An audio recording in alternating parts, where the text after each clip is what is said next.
The Lord be with you. And with your spirit. A reading from the Holy Gospel according to Matthew.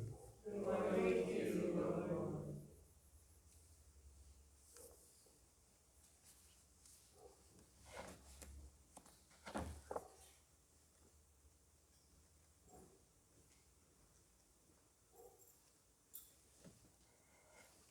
Lord. According to Mark.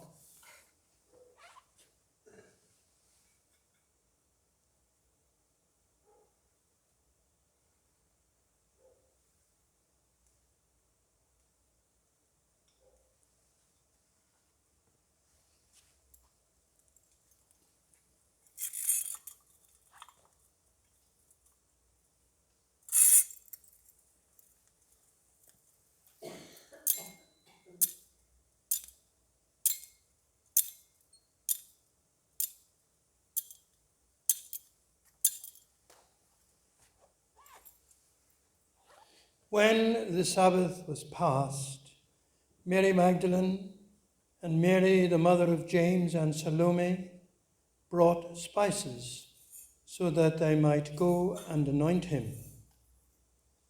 And very early on the first day of the week, they went to the tomb when the sun had risen, and they were saying to one another, "Who will roll away the stone for us from the door of the tomb?" And looking up, they saw that the stone was rolled back, for it was very large. And entering the tomb, they saw a young man sitting on the right side, dressed in a white robe, and they were amazed. And he said to them, "Do not be amazed.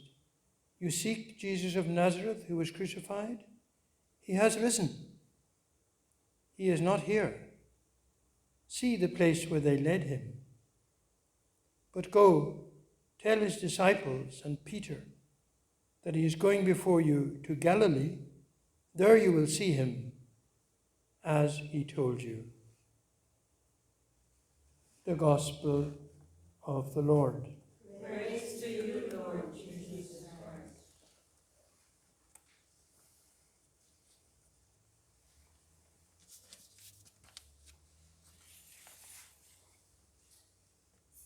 So the liturgy does its best to emphasize the importance of this vigil, the mother of all vigils, and the greatest feast that the Church has to celebrate. I was struck by not just the fire and all those things, but the first words of the Exultet, among the first words were that this very room should shake with the awesomeness of what we are celebrating. We use fire and light and darkness, incense, water, sound, words, song, hallelujahs, flowers, fancy clothes, everything to try to get across the idea that this is something beyond what words can say. Words can say what the resurrection is not. It's not the resuscitation of a corpse back from the dead to live more of the same and finally die again. The resurrection is not a ghost story. In fact, Jesus goes to some trouble in some of the apparitions, revelations after Easter, that he's not a ghost, that he eats fish and whatever, and bread and wine. He doesn't belong to the region of the dead. He belongs in some way, but in a different way, to the realm of the living. Nor is resurrection some sort of mystical experience in a flash, in a moment that is passing, ecstatic but private, and secret. It is something historical, but bursting open the idea of history, transcending history as we know it. So it's beyond our categories. Among the most interesting writers about Jesus is Pope Benedict XVI. And he described the resurrection, he had a go at describing it, as an evolutionary leap into a new kind of existence.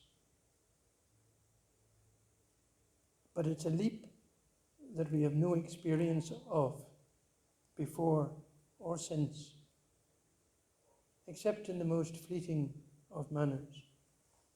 It's an event of the final last times, because this is how Jesus is forever. So it's different from the Nativity, it's different from the crucifixion, which are rooted and surrounded and, if you like, trapped in our history. But the resurrection is beyond our history.